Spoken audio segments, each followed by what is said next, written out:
Hey Siri, what's affirmative action? Hello everyone, and welcome back to my podcast. As always, I'm your host, Sri Kanaganti, and welcome back to the show. I don't think it's needed to explain how long it's been since I'm filmed, and honestly, I just want to skip over it because I did need to take a break in order to establish this transition from middle school to high school. And as much as I love being transparent and honest on my podcast, which I am, I feel that my personal life doesn't always need to be included in episodes like this one where it's about something going on in an educational or political system. I'm not diving into politics. I'm going into that massive amount of fluff that's kind of surrounding politics and our perception about it. But anyways, to kind of start off this episode with an I missed you, but let's get to the point intro. What is affirmative action? Okay, so on June 29, 2023, the Supreme Court ruled that affirmative action would no longer be taking place in colleges. So, to give you some context, if it's something that, the Supreme Court decided not to allow anymore, it has to be something big. And because I'm annoying and I like making you guys figure things out before I talk about them, affirmative action is, since the Supreme Court handled it, it definitely is important in so many different ways. But to actually give you a good dictionary Siri definition, affirmative action is essentially just the practice of considering a college applicant's race when considering their admissions. So, for example, if I applied to college in, let's say, 2022, when affirmative action was still a thing, colleges wouldn't exactly base their decision on my race because that's, racist and not exactly a good practice. So, colleges wouldn't make their sole decision just based on the fact that I'm Asian, but they would definitely consider it in terms of, okay, so this is an ethnic minority. And I remember someone once brought up a point that they don't like the term ethnic minority because it's actually the global majority. But that's just how terminology in, this country and our political systems are. So I'm not trying to hate on the terminology, but I just want to say when I say minority, I'm basically referring to global majority, even though it's technically ethnic minority. But to get back to the point, colleges would think about what opportunities as an Asian person did I receive, because as we know, so many different programs are based on your race. And I don't mean they consider you just because you're this race, but there's minority scholarships, internships, programs. Basically, there's a lot of programs directed towards getting a certain ethnicity or ethnic minority into a specific program that they've predominantly been lacking in. So for example, this isn't exactly the best example, but women in STEM. So I know that woman is not a minority. They're not an ethnic minority, but women in STEM is directed, and the whole reason why it became such a huge thing and why it's still ongoing is because predominantly STEM was always, and for those who don't know, STEM is science, technology, engineering, mathematics. STEM was always a predominantly male-dominated field. Oh my god, I've said the word dominantly and dominated so many times. But STEM had always been, taken charge by so many different types of men, and although there was diversity, it was still predominantly a male field. And women in STEM came into power because they wanted to bring, women into STEM to kind of diversify the field. And the same way that scientists always look for biodiversity in ecosystems, the current world is always trying to promote biodiversity. Okay, not biodiversity, but diversity within systems like colleges or institutions, internships, similar things. But anyways, to kind of go back to the main idea, affirmative action was created in the first place to provide the main goal was to meet these racial quotas, and that was to provide stability and most of all, diversity within colleges. And not only is diversity present to give everyone equal opportunity, but usually the more diverse a college is, the higher reputation it's regarded with. So it's not just endless corporate greed. Well, it kind of is that, but it's I want a better reputation so I can make more money, which then again ties into endless corporate greed. Although I can't speak much about corporate greed because, I'm not a corporate office, but as someone who's worked with a lot of them on many different occasions, I can kind of see where the line between wanting money and actually being a good person meets.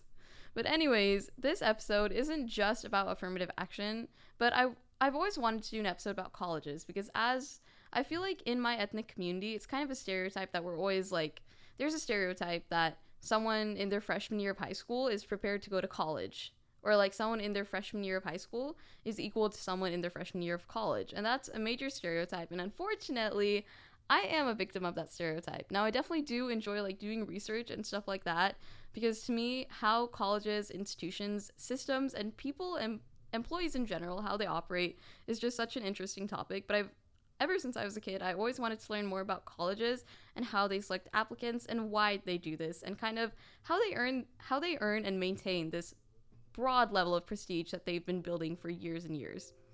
So that's why I decided to do an episode on affirmative action and also, more broadly, rising college standards. So, affirmative action, though it's not exactly about college standards, it's kind of one of the aspects of an application. So, because affirmative action has been removed, revoked, abolished, whatever you choose to say, colleges can no longer count race as like a factor that they inspect when looking through college applications. So, first of all, I want to talk about the impact of this because a lot of my viewers are actually people my age. So, like my friends, family, relatives, and also a lot of my coworkers, or well, co-interns, I'd say. So, I kind of wanted to give perspective about what this means for us and similar youth. So, I feel like there's two different ways to react to this. It's either, oh my god, I'm like being stripped of this amazing opportunity, or it's like, it doesn't bother me much. And I would say that both viewpoints are valid.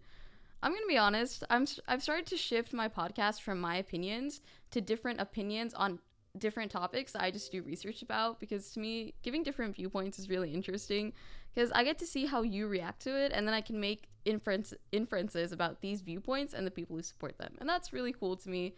I don't want to make it too obvious that I'm a psychology nerd. But anyways, affirmative action being removed doesn't actually have that big of an impact on college applicants, and I'll get more into that later and expand on my next topic. But affirmative action it never had a big impact in the first place because, like I said, when admissions officers are going through your portfolios, they're not exactly looking at your race or whether you're first generation or not. I mean, that definitely is a key factor when considering like the opportunities you had and like scholarships you can apply to and similar factors. But when admissions officers are going through your file, it's more about what you've accomplished and like your transcript, stuff like that. I'm not an admissions officer and I could do so much more research and then speak about this, but I just wanted to give a general overview on the topic. So basically, the main idea is that affirmative action never had that much weight. Well, not affirmative action, but an applicant's race never had such a high value of weight on their application. Now, when affirmative action first started, somewhere in the 1800s or 1900s, there's a lot of different opinions on it, so it's hard to get one specific fact that I can share with you guys. But when affirmative action was originally published or released and instituted, it was just meant to fulfill these racial quotas because, like I said, colleges and universities, private universities, whatever institutions, no matter what type of institution they were, they wanted more diversity to say, hey, you should come to us because we have a lot of different people and we'll have something for you. And not only that, but having more diversity also contributed to more, I wouldn't say expenses, but just more people gathering together because people have similar backgrounds. It's very stereotypical and common for them to gather together. So that would also bring in some extra revenue from performances and also more events, stuff like that. So in general, colleges just wanted to diversify themselves. But like I said, affirmative action and an applicant's race were never the main focus of their application. And it's similar now. So even today, obviously, you can apply for like minority focused scholarships, internships, and similar like target programs, but it's not the biggest thing about your portfolio and your application. And the reason behind that, and the bigger reason of why affirmative action ending doesn't have much of an impact, is because the world is getting way more competitive. So this is a topic that I've always wanted to bring on the show, but I never knew how to introduce it, and affirmative action was honestly my perfect little gap of introducing this topic. But I have debated this so many times with many of my friends. So you're gonna have to hear me out completely for this. Otherwise, if you take even a word out of context, it's gonna sound weird. But ideally, and please emphasize on the ideally, because Gen Z is, we basically grew up with technology. We started working with iPads and computers and stuff like that since we were kids. We're supposed to have this endless amount of access to, internships, programs, knowledge, information, and all these resources that help us build our application and make it, your ideal like Ivy League or Tier 20 college application. So ideally, and I'm trying to emphasize this because obviously it's not perfect and there's so many inconsistencies and discrepancies, but because we're supposed to have this unlimited amount of access to all these resources that help us perfect our application, college admission standards are rising rapidly. And one of the contributors and factors that's behind that is also test optional and like standardizing testing policies. And I'll get more into that later. definitely feeling very nerdy in this episode, but I thought that, I've come back after so long and I want to show the sheer amount of research that I've done and the amount of dedication I have to be talking about such a huge topic when, in reality, I started this podcast like a year ago. And, I'm still not even 18, so it's like such a broad topic. But anyways, to get back on topic, like I said, so competition is definitely rising because the previous standard is now just the bare minimum. So now that everyone's trying to go above the bare minimum has risen. And I don't exactly know how to describe this, but it's kind of like inflation. So if everyone sees just having like a 4.0 GPA as something easy, then obviously the bare minimum, if everyone's going above and beyond, the bare minimum is going to rise as well, like other people's expectations and standards. And colleges, they're not naive or ignorant. They follow all of this because, they have kids studying at their own universities. And a lot of those kids, they have like their own YouTube channels or podcasts like mine. So they know exactly what students can handle and how to pick the best, like how to go about on their way of cherry picking applicants. I don't know. I don't mean to criticize colleges on this, but the main point is that there's no individuality between applicants. And obviously I know that this is mostly, it applies to like Ivy League schools and in general, very like high quality, high ranking, like top 20 to 50 schools in the nation. But it definitely is a rising trend that everyone can see. Like I said, I started studying this when I was in middle school, actually, just because to me it was so prominent and I really wanted to speak about it. So if a little middle schooler could understand this, imagine how colleges feel about this. But to get into standardized testing policies, there are a lot of, and for those of you who don't know, because I know there's a lot of like immigrants or older people, standardized testing are basically these like hour-long, not like multiple hour-long exams like the SAT and the ACT.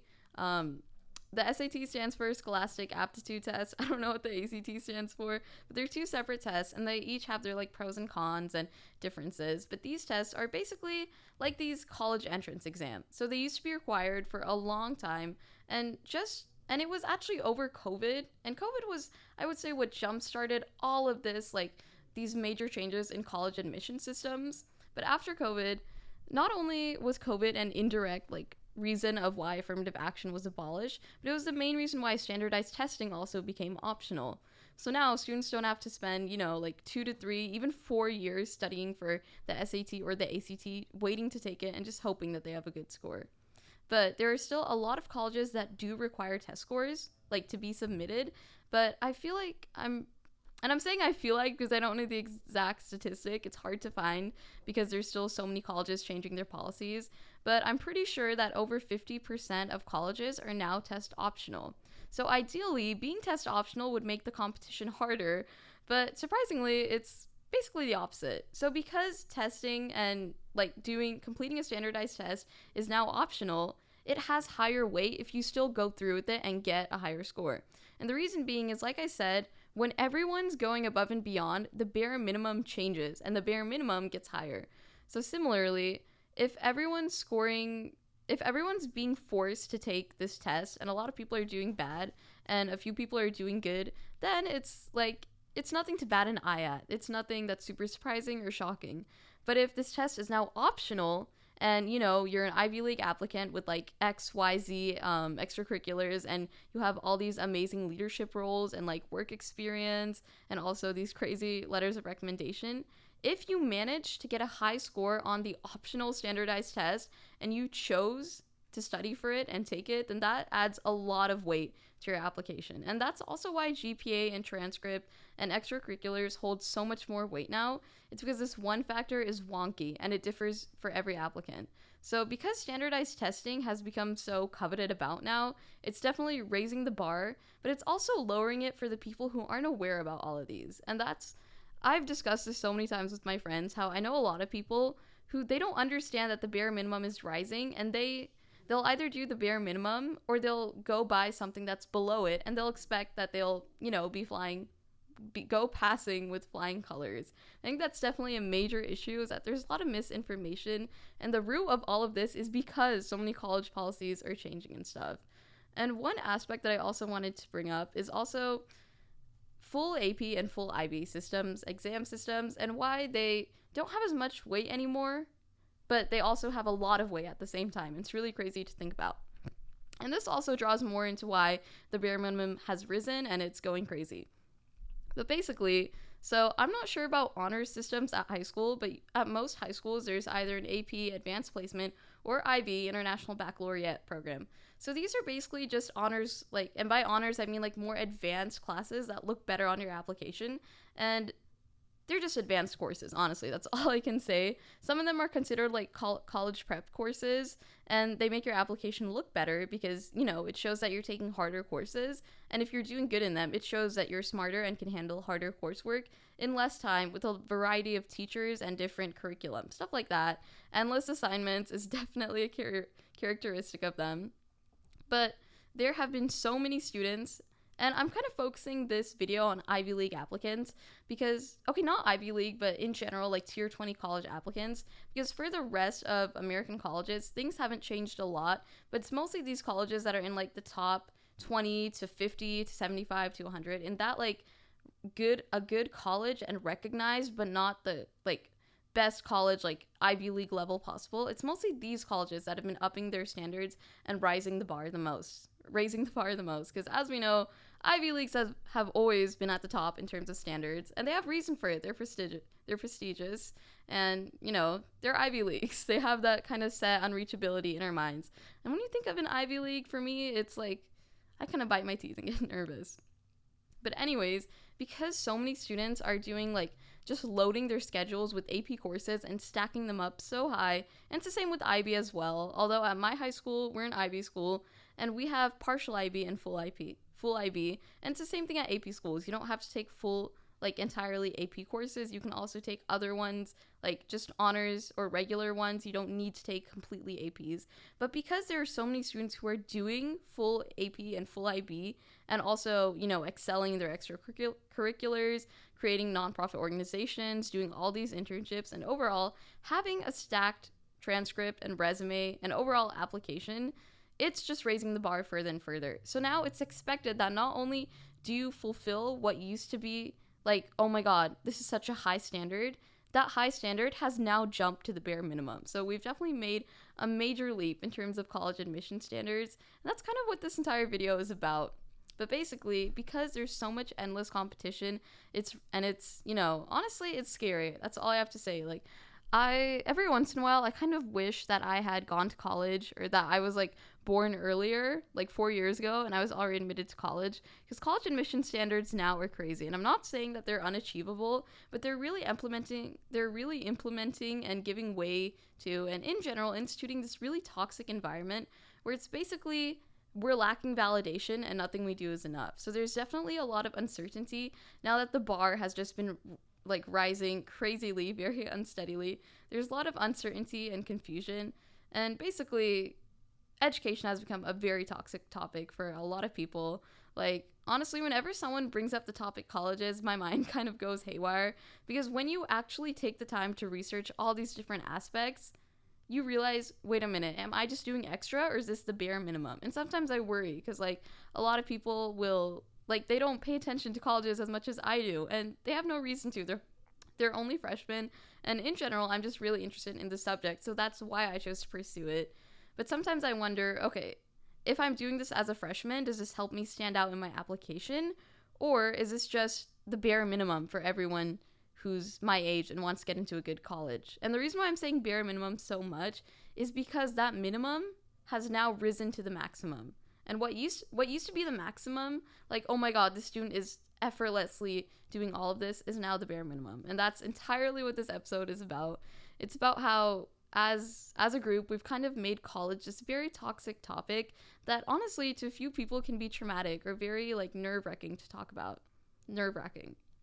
Honestly, I don't really know how to end this episode because I've covered such a vast range of topics, and I think if I check the episode, it's probably going to be like 20-25 minutes. But honestly, I just wanted to come into the studio where I film at and just let all my thoughts out about colleges, because I spent, I think, 6 months, because I know I haven't filmed for over 6 months, but I had spent at least 6 months kind of watching like all these different webinars and seminars about college standards to compile this giant episode about, you know, why the word college kind of makes me, makes my heart beat a little faster and makes me really nervous and like anxious inside. And to be honest, just put it out there, the word college is so associated with the word anxiety or like admissions. And one thing that I really wanted to emphasize before, letting you guys go after such a long episode is that now it's no longer what college suits me and what college am I going to be successful in, but it's now what college can I get into. And it's just giving way to all of the self-doubt and confusion about whether, like I said, like I worry, like, wait, am I doing the bare minimum or am I going above and beyond? Because at this point, there's no distinction between the two. And that's what we've created by, being so nitpicky and raising our standards. And don't get me wrong, there is reason to, because like I said, in an ideal world, we have all these resources and technology. But, there are a lot of people who joke that, like, oh, curing cancer is now a new extracurricular for your application and stuff like that. And similarly, about extracurriculars and stuff like that, there are still a lot of minority-directed extracurriculars and programs. So like I said, there's a lot of... So Women in STEM is one example, but there's a lot of programs for certain people who they want. Now, it's going to sound creepy if I say, like, oh, there are, like, programs because people want to work with Asians. Not like that, but there's a lot of, like, get this certain ethnicity into this field. And so even though affirmative action has been abolished, there's still all these different opportunities for people of certain races. So I feel like that target audience system is never going to really disappear just because we've ingrained it so deeply. And one point that I really wanted to end this episode on was the fact that affirmative action being abolished wasn't a huge deal to me, but the fact that we still have the legacy system going on to me is crazy. And for those of you who don't know, the legacy system in colleges is basically colleges look at whether any of your, well, I don't think they look at, but I'm pretty sure they have something in their database because as we know, they have these massive databases. But they'll look and see if any of your relatives or immediate family, and by relatives, I don't mean like that one person you call aunt who's not actually related to you. I mean someone you're actually related to. They'll look and see if someone you're related to has attended the university. So like XYZ University, they'll look if your like aunt or grandpa has gone there when they were younger and it was their time to go to college.